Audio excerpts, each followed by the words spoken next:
lot of climate news, it's hard, you know, to pinpoint like what is this really, how is this really relevant to me, and what can I consume this information to use for.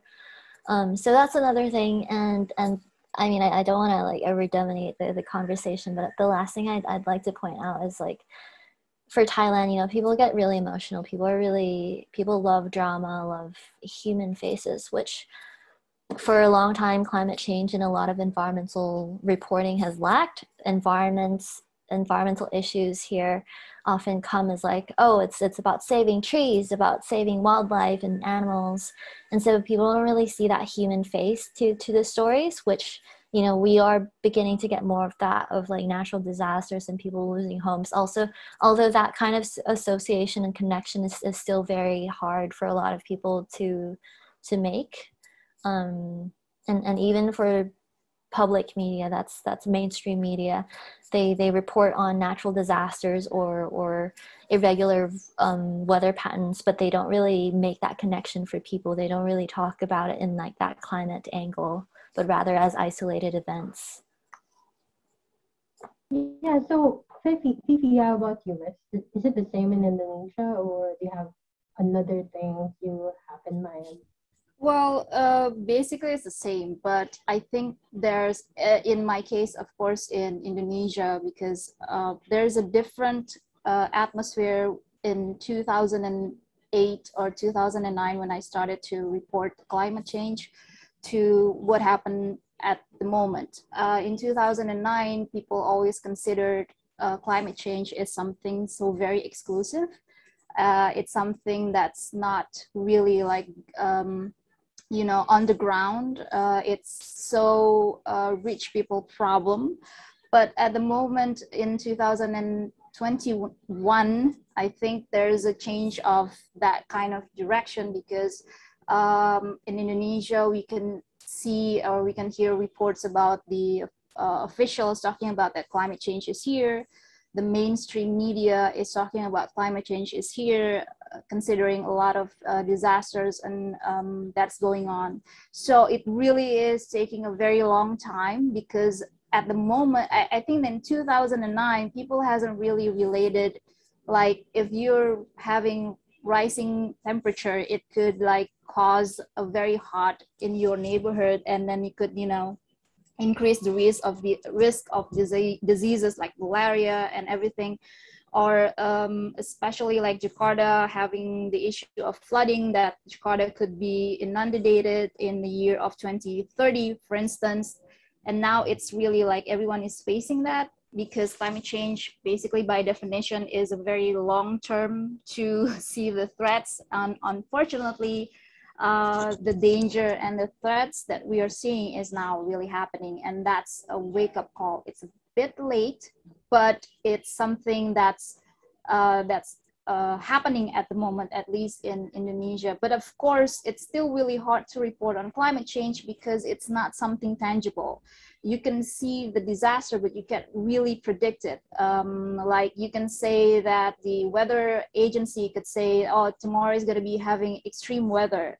But unless you have, knock on wood, casualties, people died or people displaced, like the last one in Indonesia with Seroja typhoon, you know, you're not going to be relate on that events with climate change. So it's not something tangible compared to something like disasters, like health disasters, like for instance, the pandemic, where you can really see the suffering and the pain at that time. So I think in a way, the movements, the way that youth, climate activists and movements are really rising up in the past years is actually helping to boost that issues about plastic, about biodiversity, but at the same time, it's still very much in a very exclusive place, because everyone's thinking that climate change, oh, it's something, you know, over there, not today. But it's for me in Indonesia, I can see the change, but it's still very slow. So we, from our experience, Mai, you know, that Vietnam has always been like um different from its Southeast Asian neighbors. So what can you say about that? Is it the same for you? Is this experience same for you or not?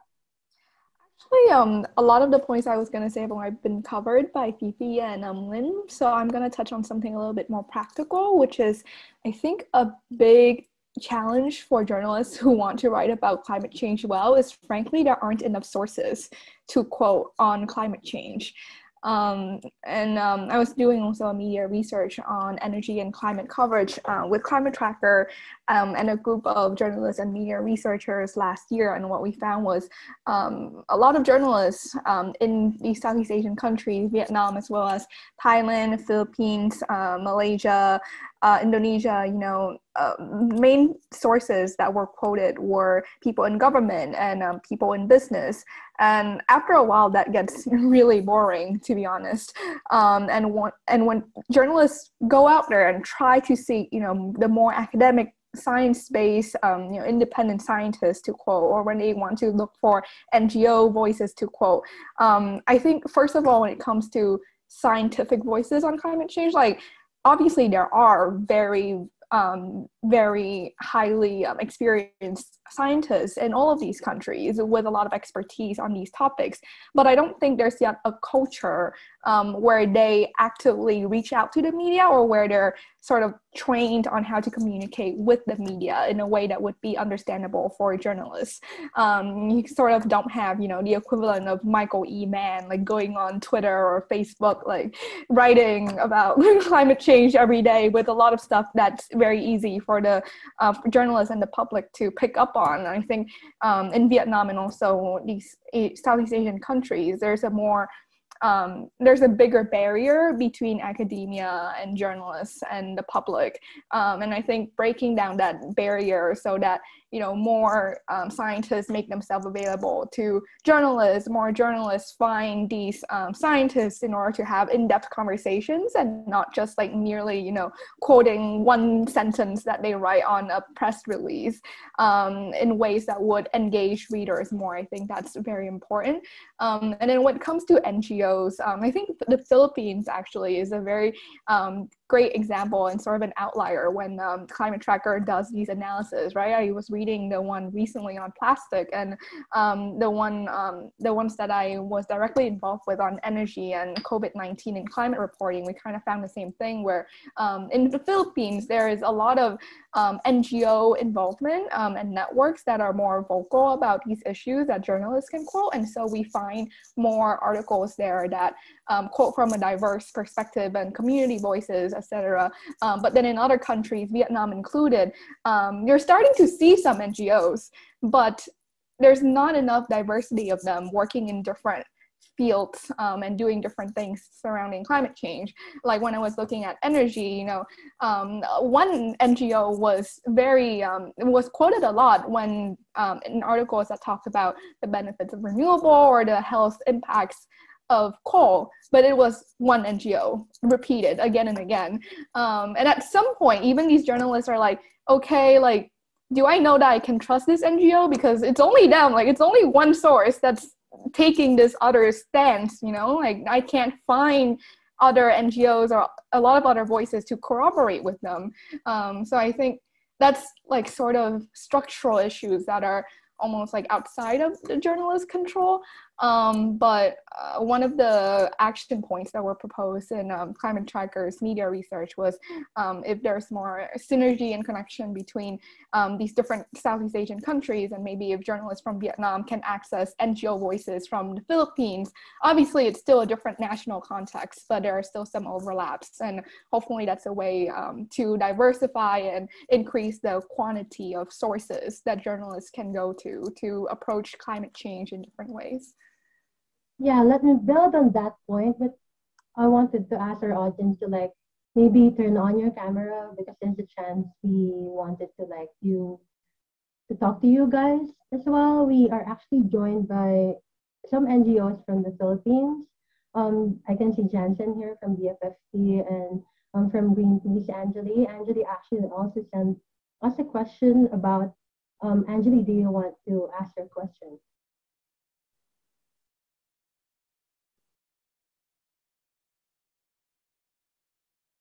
Hi, Anjali, are you there? Okay, I'll just ask her question actually.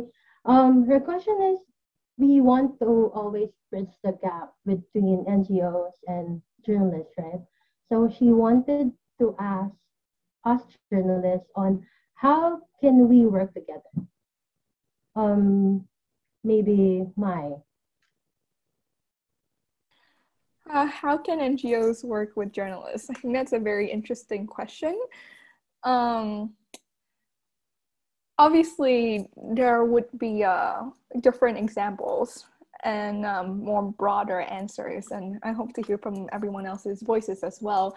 But in my personal experience, I think a model actually that can work quite well is if an NGO partners with a climate journalism organization like Climate Tracker for training programs for journalists that are focusing on areas of expertise for that NGO. Like, for example, when I was still working with Climate Tracker, we did a couple of media trainings that were collaborations between Climate Tracker and Green ID and a couple of development partners working on the ground in Vietnam. And then what that created was this like 2 or 3 day opportunity followed up with more deeper engagement where a group of journalists could go to the sites of these NGOs projects and interview, people who have been part of pilots with like solar power, for example, on their rooftop in remote areas. But at the same time, they get the journalistic training in order to know how to frame that one experience and then that one project from that NGO in the broader context of climate change and climate solutions. So I think that's one way that NGOs can engage with journalists that can end up being quite productive. How about you, Fifi? What can you say about this?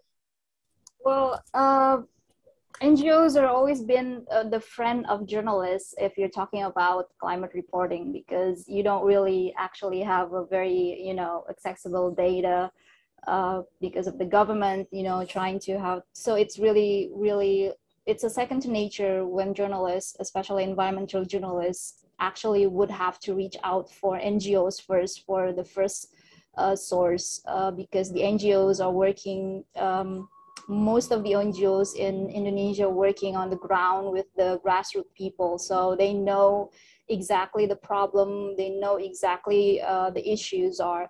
So I think I don't know if this is like probably just tips from me. Just try to pinpoint on the journalists that are really actually concerned about environmental issues, that has been always consistent about siding for the people in the grassroots, and then make the investment of providing him, her, or them with the idea of, hey, look, we have this kind of issues, we have mining extraction here that probably illegal, and try to reach out to that journalist, and then provide very concise data, comprehensive data.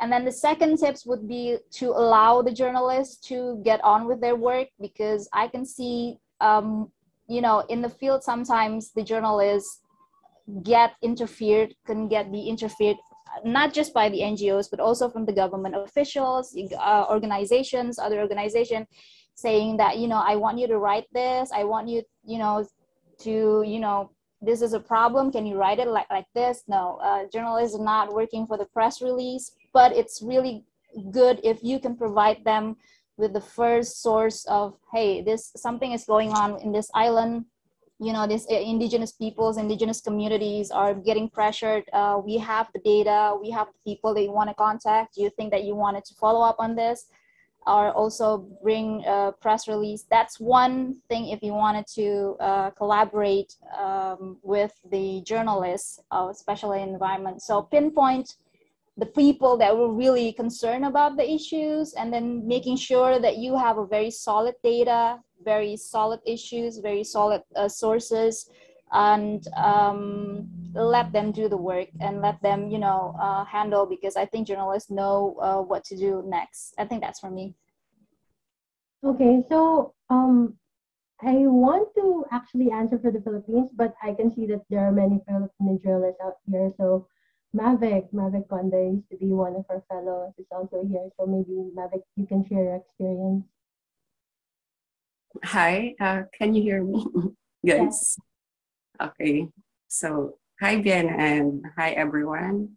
I'm here in Bicol now. So I agree with the previous statement about matching NGOs and with journalists with the kind of stories they've been working on and the niche of those NGOs. I guess that's a good starting point or one way to bridge the gap. And then in my experience, it's also good on to reach out to these NGOs, even if you're not uh, working on something solid yet, or you just have you can just say hi and tell them that you're interested in this topic, and then and maybe if there are other information they can provide you with, especially with connecting with communities, because these NGOs for sure know communities that can we can talk to, that we can go beyond their press releases. So me, it's good. It's a good thing that you know to just say hi and maybe are you interested in something like this hangout, or just talking about not about interview immediately. So I think in my experience that has always worked in uh, building relationship with them that is more meaningful and something that that will be more that they will sorry that something that they can recall, or something that they can remind them of you as a journalist. Yeah, we're actually getting some chats from another climate tracker fellow, John Leo Algo. Maybe you can share your thoughts with the group. Oh, sorry, I didn't expect to be called like that. But yeah, I'm just like we're just working in the chat box. We were just discussing about how um, the bridging the gap between civil society representatives, for example, and journalists. I just think that um, yes, there are certain risks for certain civil society groups um, to be comfortable or too comfortable giving story leads to journalists. There could be cases like that, but for me, I would say that there are many developments related to climate issues, especially on the ground level, that are either underreported or not covered at all. And more often than not, these happen in communities that are, for example, the most vulnerable to climate change impacts and lack the necessary resources to address them adequately. And having the opportunity to communicate these issues by CSOs who work with these communities through the work of journalists and their reach is, I think, something that many CSOs would appreciate, at least based from my experience in the Philippines, since I've been on both sides as well. And I also think that um, having for journalists, it's really a huge advantage to have at least a basic understanding of climate change issues, because these can be really complex, and it could lead to certain uh, bias in a way. I'm not sure bias is the right word. Let me correct myself. It could lead to certain terms, certain angles that we presented for certain issues that might be not the right way to frame them, because it could lead to wrong impressions for policymakers and other stakeholders. So, but I just think it's a big advantage as well. Yeah, but I think one of the problems we have here in Asia is not so many people are actually writing about climate really. Like they don't really know how to write about climate. We actually have this question from Julian Thurs I'm butchering your name, I'm sorry. But You can see it on your screen. How can young people get into climate reporting? Maybe Lynn can answer this because we started really young. Lynn, sorry. Can you answer the question? How can young people get into climate reporting? Sorry, it's raining a bit right now, so I didn't really hear that. May you ask it? Yeah, maybe we can flash the question for her to see. Sorry. Yes, how can young people get into climate reporting? How can young people get into climate reporting? Right? Oh, okay, I see it now. How can young people get into climate reporting? I think it's like so reporting, there's, you can do broadcast reporting or writing reporting or all kinds of reporting, which I'm gonna explain what I might know about with climate reporting. And I don't think there's like a one way to get it. There are various opportunities out there. You can apply to jobs, apply to fellowships, grants, all of these opportunities out on the internet that you can easily find with a Google search. There are more conventional ways like that, or there are ways where you start a blog, you write about. I hope you hear. Just give me a second. I'll just close the window.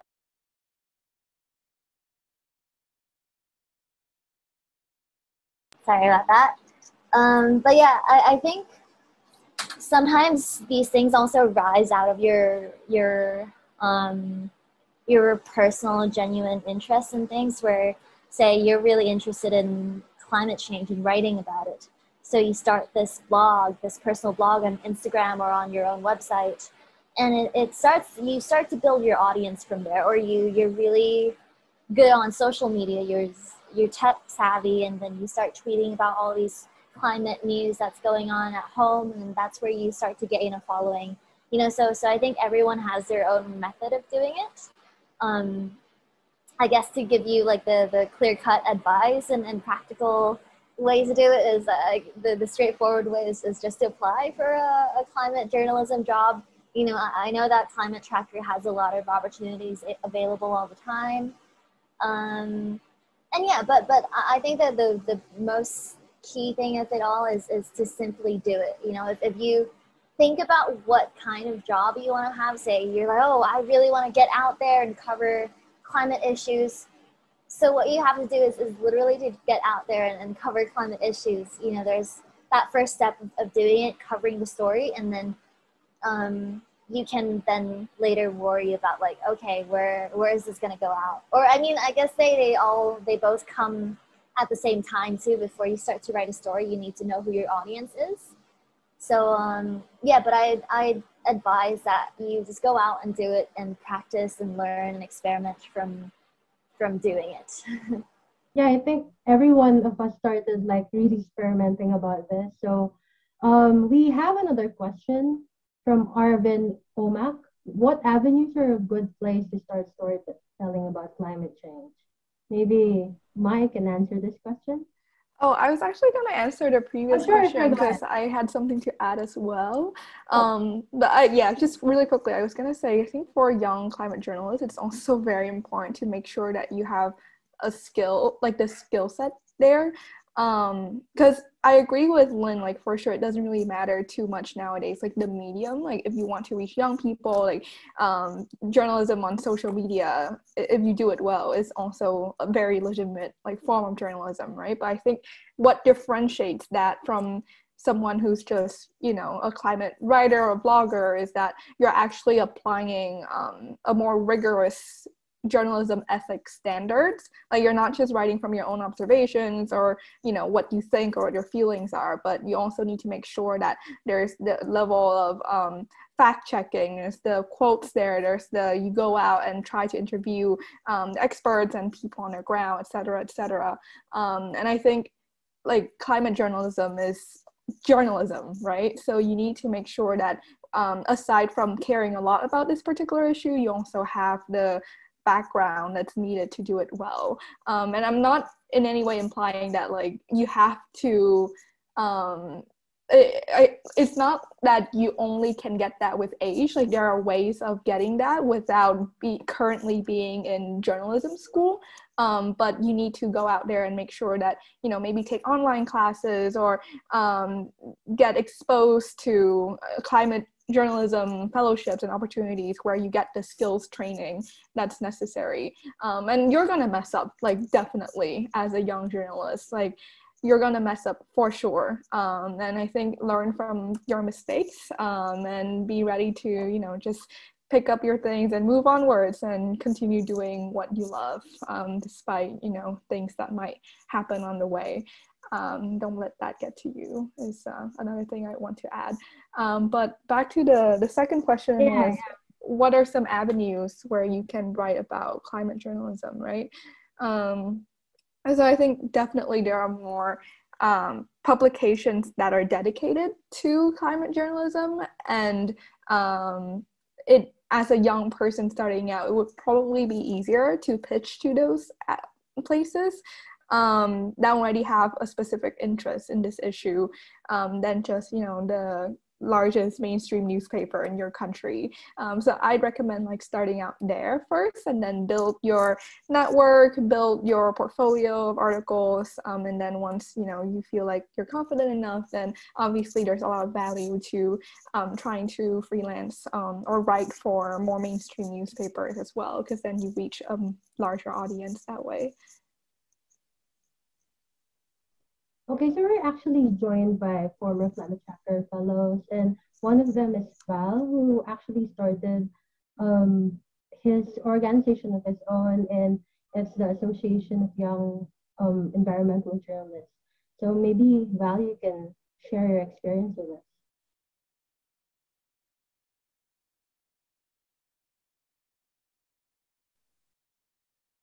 Val, you're muted. Okay. Yeah, the video looks weird. I look like an alien. So I don't know how to go about this. So just imagine that I'm a real person with a bald head. I'll just turn off my video because it's weird. Oh, that's so weird. Okay, anyway. Yeah, very interesting that you guys, girls, and whatever in the spectrum brought it up, because there is the niche of environmental journalism for young reporters in the Philippines is existing, but it's not extensive and it's not far out. And I think Ayed, yeah, as Yen had mentioned, I'm actually one of the graduates of the very first Climate Tracker fellowships, one of the first few in the Philippines. That was years back. And then growing from that, we established and further expanded the work of Ayed. So yeah, for those of you who want to introduce environmental journalism, because we focus on environmental journalism as a whole, but our current programs with the Department of Education is focusing on climate change journalism. So yes, it is being done.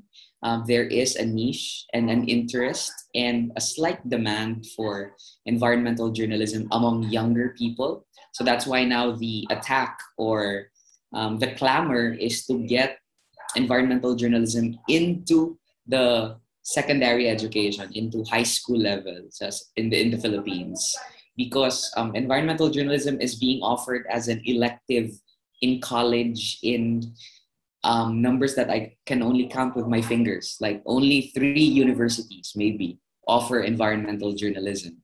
So if there's not that much availability and accessibility to the topic on environmental journalism in the college level, can you just imagine the lack of accessibility to environmental journalism in the high school level? So that's definitely one of the challenges right now. There is interest, but it's not just being prioritized by our institutions. So we actually also received a very interesting question from one of our former fellows as well. Gaya, are you here? Yeah. Hi, Gaya. So she's with us right now, and please ask your question yourself. Sorry, I think you're muted, Gaya. We still can't hear you. Okay, so can you hear me now? Yes, there you go. Okay, so hi everyone, I am Gaya Kabiko. I write stories about climate change, environment, human rights, and health for philstory.com. So here's my question. What are the things that journalists get wrong about climate change, and how should journalists report them properly and effectively? Thank you. Fifi, you want to answer that? Sorry for like putting you on the spot. Yeah. What But are that's what fans are for. Go ahead. what are the things journalism gets wrong about climate change and how to report properly and effectively? I think the common mistake is everyone thinks that climate change is one-dimensional. I think climate change is something that you were only talking about reducing CO2, talking about forest fires in Indonesia. So it's not that. Climate change is, you can link climate change to human rights. You can link climate change to corruption. You can link climate change to illegal mining or illegal extraction, not just natural resources. You can, even climate change has issues of like marine issues. Climate change has to do with biodiversity. I think that's something that's probably is because we tend to kind of like, I think that's also one of my mistakes of saying that climate change is about the science, about reducing CO2, about how to get carbon tax, how to basically about reducing emissions. But what is lacking and also get it wrong is that climate change is about humans. Yeah, climate change about indigenous people, climate change about biodiversity. And that is also the challenge because there are not, I think May has already mentioned it about that's not availability on research and also the difficulties of climate scientists to communicate with it because there are a lot of great scientific studies that could link climate change with miscarriage, for instance. So it's not just one dimensional, it's like fifth dimensional. Yeah, climate negotiation is important, but as also that's the way that mostly the common mistake is how to translate those jargons. I think I'm as a climate journalist also having issues to translate it. What do you mean about AR something? What do you mean about, you know, all the IPCC jargons and how to translate that and how to effectively and properly to report it. I think what I can only say is endurance. Environmental journalism is about endurance. I mean, like this issue is going to be 10 years ahead, 20 years in the coming. Hopefully, if we still have Earth, or we're gonna go to Mars. Not everybody gonna go to Mars, but hopefully we can. But not hopefully. I mean, saying that this issue will continue on till the next thing. So what you wanted to have properly and effectively. Going back again, I agree with what May said. Environmental journalism is journalism. What happened is that environmental issues is about endurance. It's about resilience. It's about, you know, you're not getting tired of talking the same issues every day. You know, you're not talking about like Indonesia has forest fires every year and you don't get sick with it. You have to endure with this kind of stories every year, every month, and every day. So how to properly effective if you can endure it, and then the next step is you have to improve. So for instance, there's not much NGOs or CSO talking about climate change. I can count like only 2 NGOs and CSO in Indonesia back in 2008 to 2010s. Even before Paris Agreement. Now they have a lot of NGOs talking about climate change. So what you want to do, you want to reach out, diversify your sources, diversify your angles. There's not a lot of scientists that would talk about climate change. And then you wanted, 10 years ago, there's not much research or studies about climate change, right? Now they have it. You can talk about, you know, like for instance, the hardest one, carbon storage capture, for instance, that's beginning to, you know, a carbon tax that are keeping up, but that's 10 years ago. But now you have a lot of resources. So properly and effectively endure and then diversify your resources, your sources, your knowledge on the organization, the governments. 10 years ago, Indonesia has a very good point of view about climate change, good policies. Now, not so. So you're going to have to, to strategize also what kind of the officials that are really going to be good to talk about it, but you have to endure the disappointments about the policy. But going back to the proper and effectively, just endure and just be stick to the journalism ethics, that you have to look for sources, you have to ensure that what you're saying is something valuable and you have news to the public. You wanted to say your stories, or you reporting one to say, hey, this is what is going on in the field, this is what I wanted to tell you, this is important, and this is what we can do. I think that's for me. Thank you, Fifi. As you said, we always go back to the collaboration between NGOs and journalists, right? So we have a very interesting story here. She used to be my colleague in ABS-CBN. She used to be a climate tracker fellow as well. We have Christine Sabilio, who now works for Oxfam, and it's an NGO. So Christine, maybe you can share your story with us. Yes, thank you, Bianna. I wasn't expecting to be called, but I'm very happy to share my experience. Thanks so much. I've worked with Climate Tracker. I've been a Climate Tracker in 2019. I was able to join their fellowship for the Climate Action Summit in New York. But before that, my intro to climate change really was the Typhoon Yolanda. And I did some stories when I was still with Inquirer.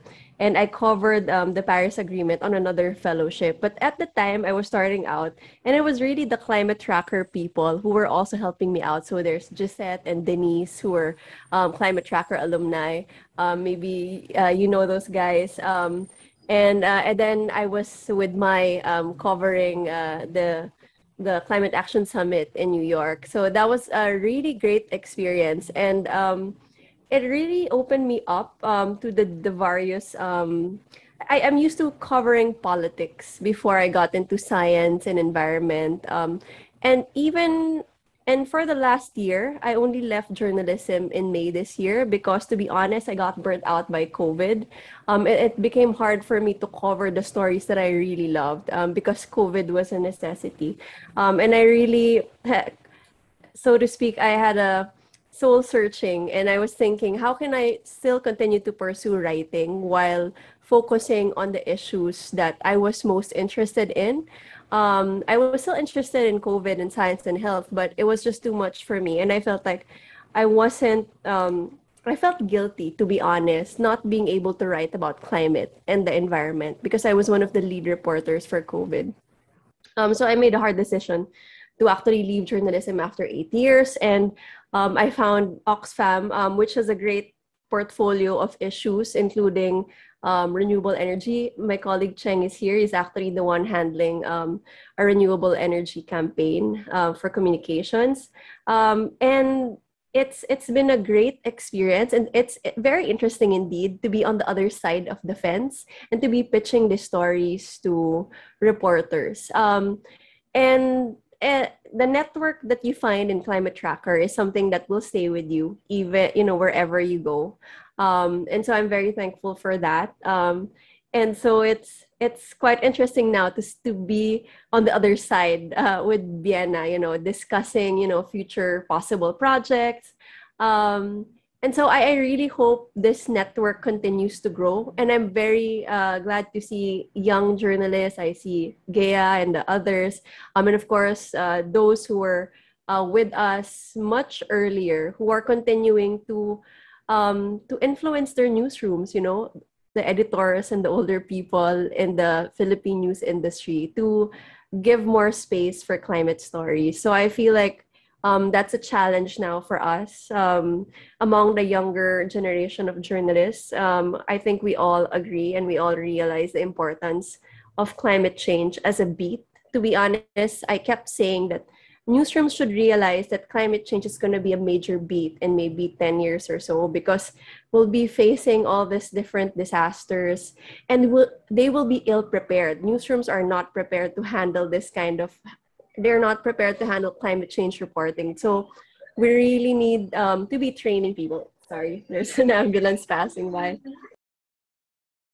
Thank you for that, Christine. So I think there's actually a chance. So we actually told you guys that we'll be having a sneak peek of our future projects. So I think this is also a chance to maybe kind of promote the things we're trying to build with Oxfam right now. We have our colleague Cheng right here.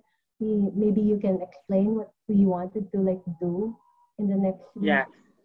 Yeah, thank you so much, Vienna. So we've partnered with Climate Tracker through, I think this is a fellowship. It's similar with what Climate Tracker has been doing for years now, but it's specializing on reporting on just energy transition and renewable energy. We want to divert the angle of reporting in terms of uh, from an investment business point of view to a more social justice perspective.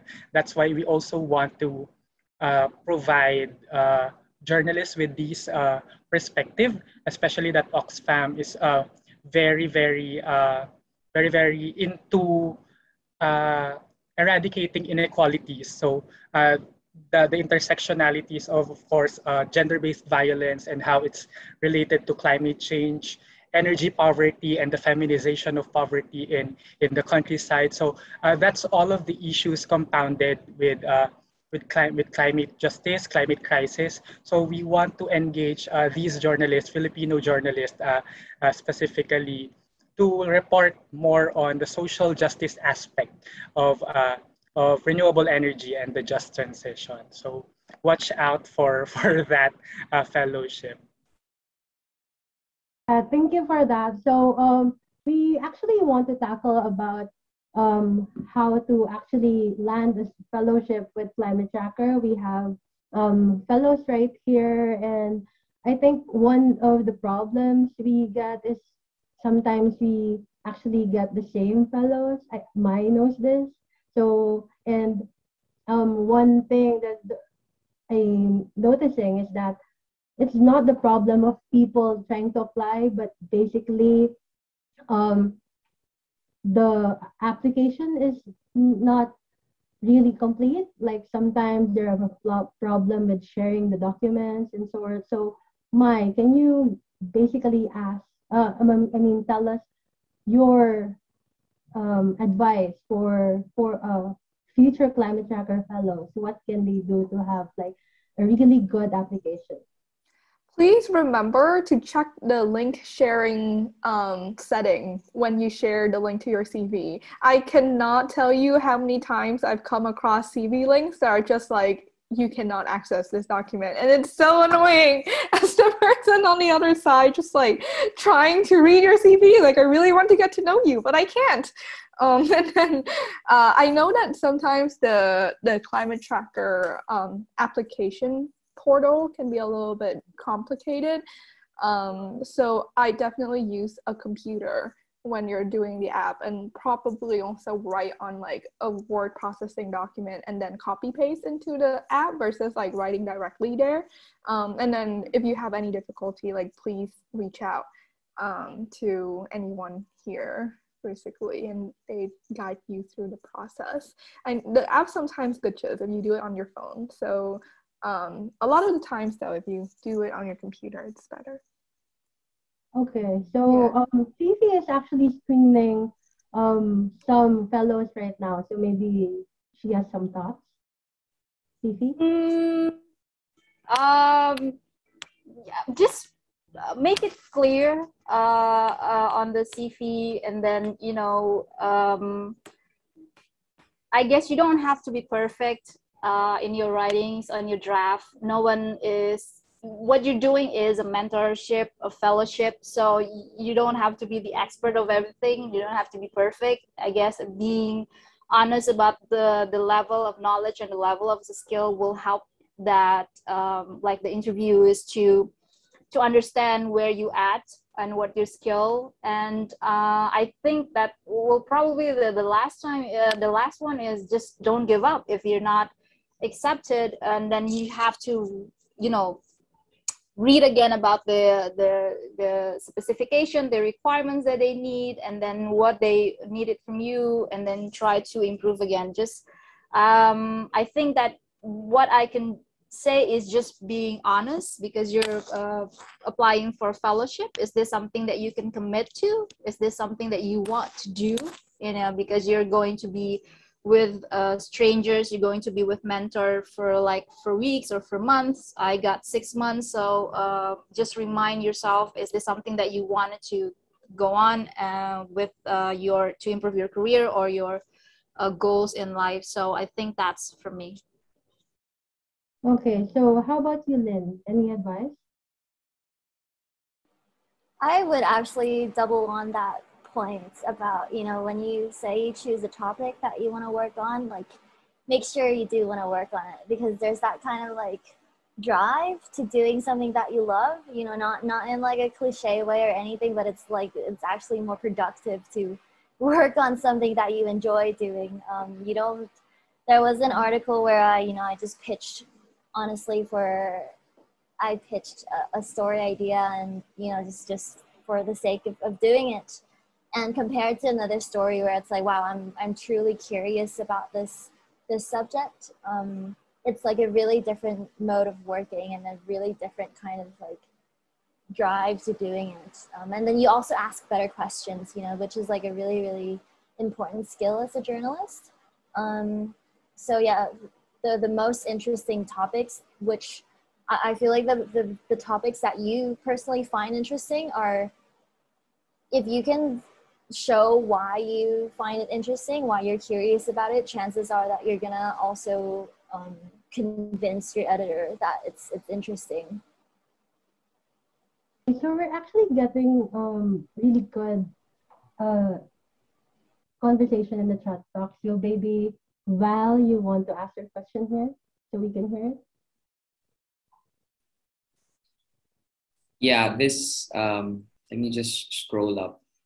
Yeah, I would love to ask our international renowned climate journalists how you were able to wrestle with editors. I'm not sure if you are working full time for a media outlet right now or if you are a freelance journalist.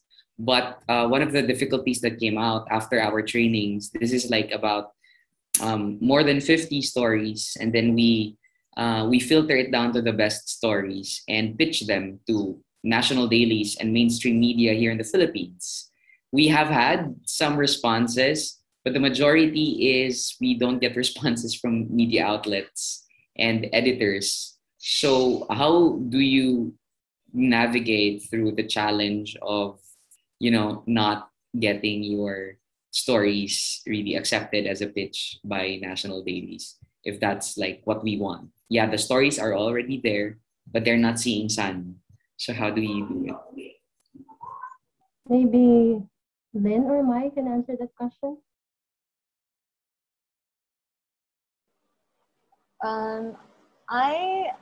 I actually don't currently work as a journalist, so I think Mai would be better off to go with this. I also don't currently work as a journalist, but I saw some answers in the chat from Christine. Who might want to share. Yeah. Basically, I now work as a full-time journalist, so maybe I can answer your question. But I think there are two things we have to think about when we are trying to pitch with editors. I am an editor myself, so one thing is climate change, as we know, is a global issue. So sometimes when you're trying to pitch to an international organization, you have to also bear in mind that your story has to be written with an international audience in mind. Like it should actually be something internationalized, so sort of speak. So basically,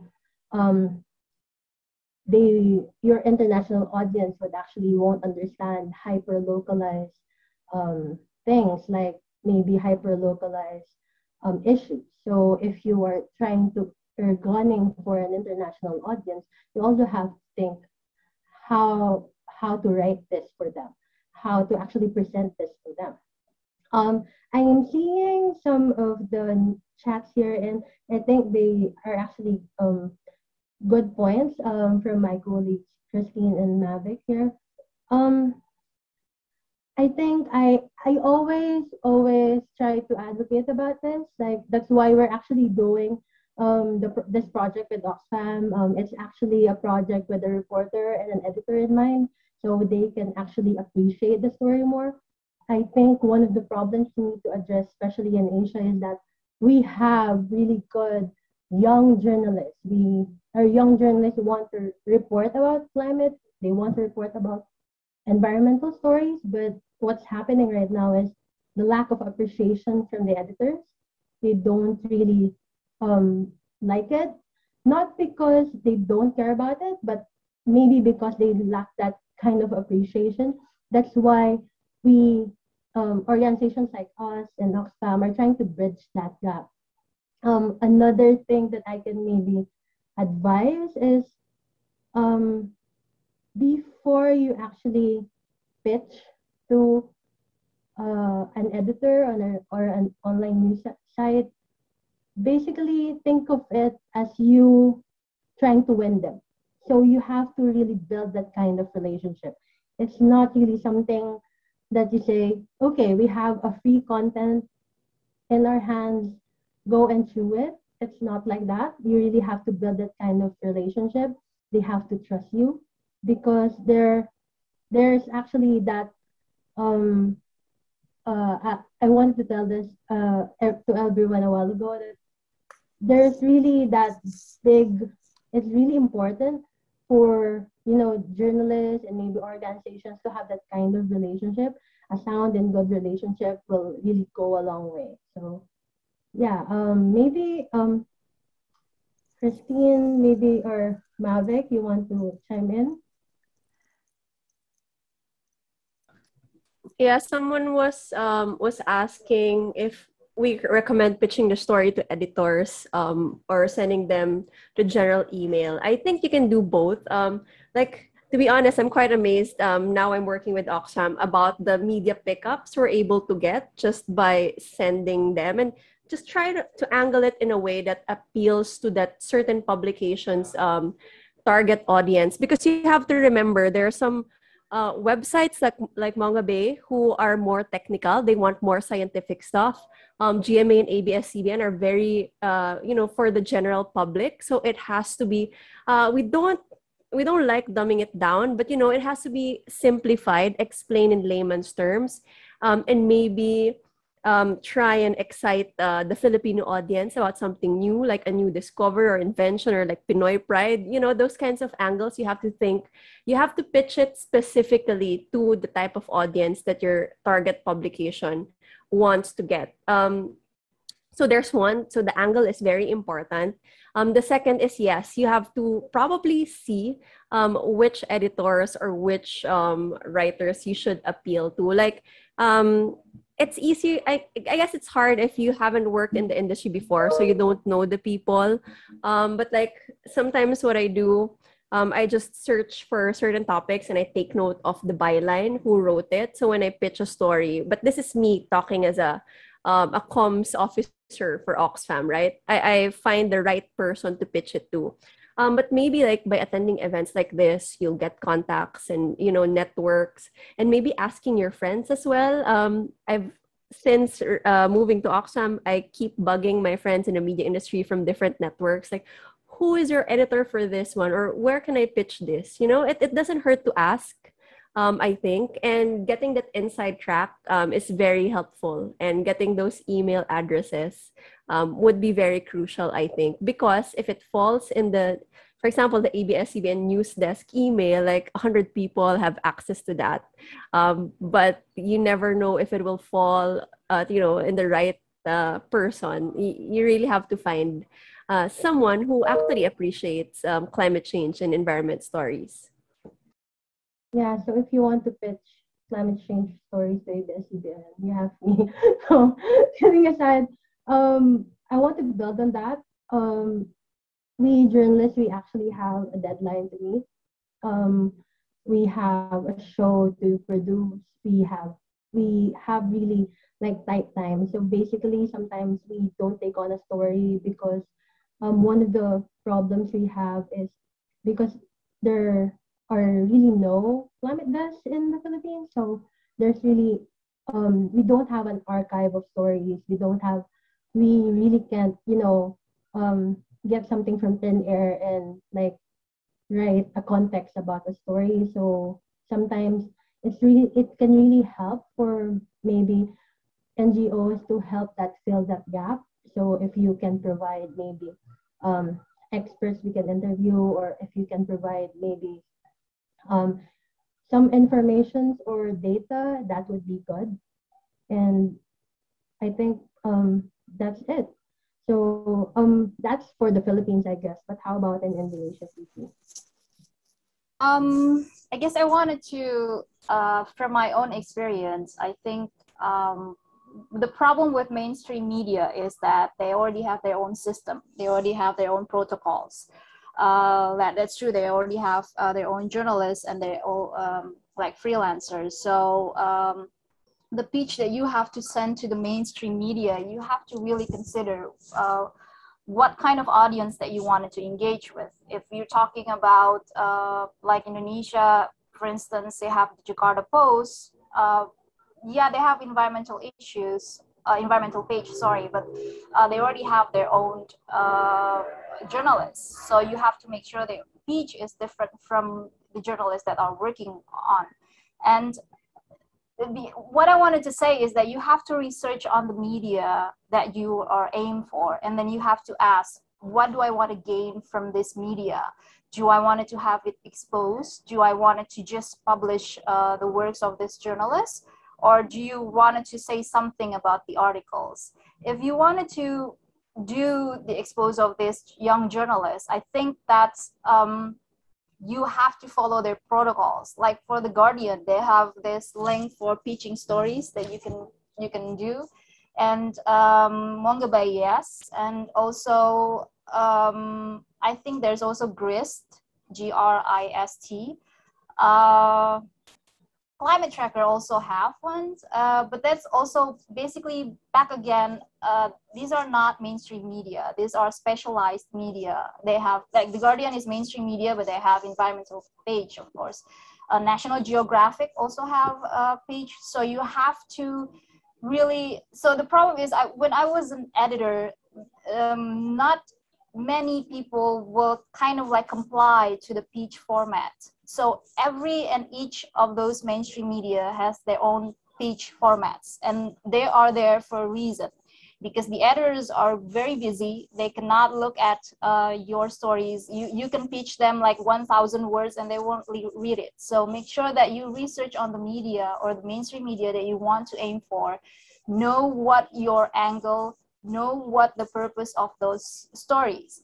And I think that the second one and the third one is to find just alternatives. I mean, environmental reporting just doesn't stop with mainstream media. I don't think that you need to focus a lot on the mainstream media, but you're trying to build on communities. And then I think my tips, if these young journalists already have their own place in the environmental, then the mainstream media get to pick you. Like for instance, I got called from the Guardian, I got called from National Geographic. Hey, do you want to do this stories? Or we like to do this, and that's something that I think that you, like I said, environmental journalism is about endurance. You have to really go through 50 rejections before you got one right, but it will all worth it, because environmental issues are very specific, but on demand. You have the supply in that. It's just that the mainstream media, the national newspaper or the national broadcast hasn't really got out of its comfort zone saying that climate change is all about disasters. So that's the issue. But maybe a tip, if you can go with the mainstream media, but if you think that these journalists have a very strong issues, you can go to the op-eds, the opinions, and then build your reputation there. And then, when you're already knowledge and have a name on, identical with environmental issues, that would be much better to pitch on to the mainstream media. But that's something that's from my own experience. So I think that's for me. Thanks. Okay, how about you, Mai? Yeah, I was actually gonna say something, but you already covered it actually. But I think something that's like again very important to highlight. I don't know if I misunderstood the person's question incorrectly, but I remember they said something about like, oh, having all these stories already written, but not having anywhere to like send them to. And I'd actually very much discourage like writing full stories or sending full stories to anywhere. Like even if the publication that you're trying to pitch to like doesn't have a template like Fifi said, in my personal experience it's always like I've never had a successful pitch where I just sent them an article. Like it was always I kind of sent 100 words, like 150 words, really highlighting as well like, oh, maybe you have some sources that their staff writers might not have access to, or maybe you're at like this particular place and you can do field reporting, you can take photos, you can do whatever that they might not have access to or would have to incur more costs to have the same access. So give them a clear like rationale why they should work with you, and then listen to what they want. Because a lot of times like when you first, even if you do a lot of research, when you first approach an editor or a publication, you're not gonna understand 100% like what they need or what they're looking for. So it's actually I think more easy to get passed on like if you send a fully written article and they're just like, oh, like we're not interested in this, like sorry. But if you tell them at the start what you're willing to do, and then they might be like, okay, like we also have this like need that no one in our staff writer is filling yet, and maybe this person can do it more effectively. So I'd say like be prepared for a back and forth process where you shape the article together with whoever you're pitching it to, rather than like having a fully written article, because no one likes to have an outsider approach them and be like, hey, publish my thing. So yeah. Thanks for that, Mai. How about you, Lynn? Do you have the same experience?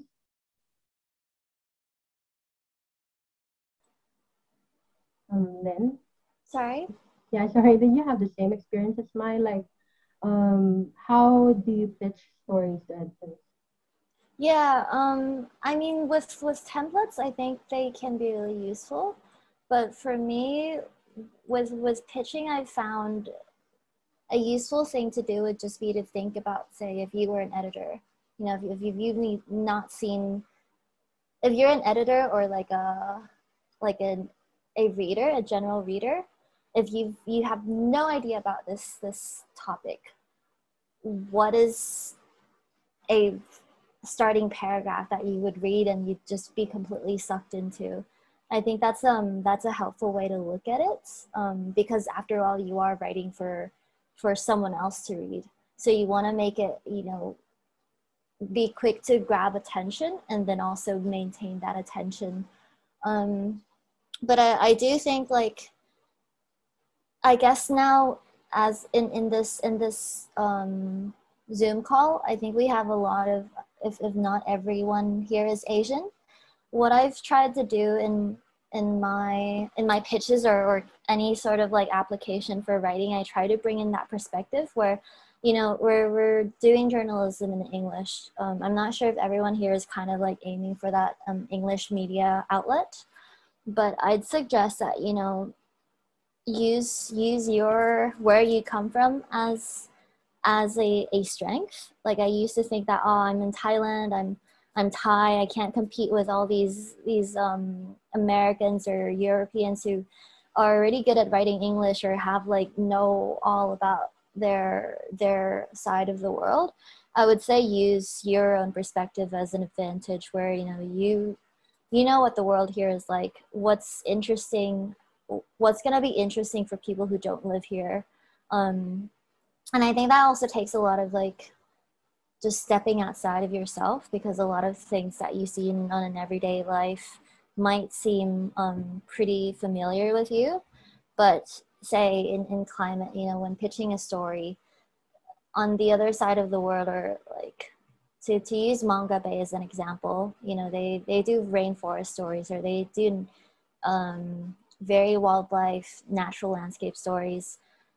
Try to think about what might make you stand out in that entire, hundreds or thousands of people who pitch to them? What about your natural landscape that makes it interesting and makes you, specifically you, the one who would be fit to write it? And just that, like, bringing a new perspective to the table, whether it's with the local indigenous culture or like the weird climate patterns going on, and not just, I think another way to like make yourself stand out in pitches is to I'm not sure, I think it was Fidelis who was saying about how like climate reporting can be very one layered. So I think always remembering not to just report on like, oh, this is climate, environment, weather, but making sure you dive deeper and say like, hey, look, this is a climate topic.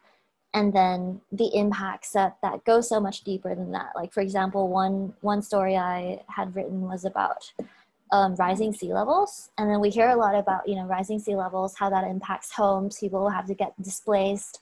But something I had found out in my story was that the children in that area were actually also like, they developed social anxiety because the schools, with less students, like rising sea levels and people move away, so the school has less students, so the remaining students didn't really know like how to communicate with like a big crowd of students, so that's like, while that might in itself, social anxiety might not sound climate related at all, I think these are the angles that you can dive into that really bring out your story, especially in a pitch. And if you like watch like Vox style videos, they always form such beautiful connections where it's like, what does mental health have to do, or like what does social anxiety have to do with rising sea levels? And that makes people curious. So yeah, that's a suggestion I would have. Yeah, so as much as I want to go on, we have a very vibrant discussion here. We are running out of time. So, but we'd like to continue the discussion. So if we may, we want to ask you to join us on Telegram and let's take it from there. So thank you guys for your time. Thank you, Fifi, Mai, Lynn, and all of you guys who actually asked questions. So yeah, thank you for your time and join us again for another hangout. Thank you. Thank you. Thank you. Bye. Thank Take you all. care. Bye.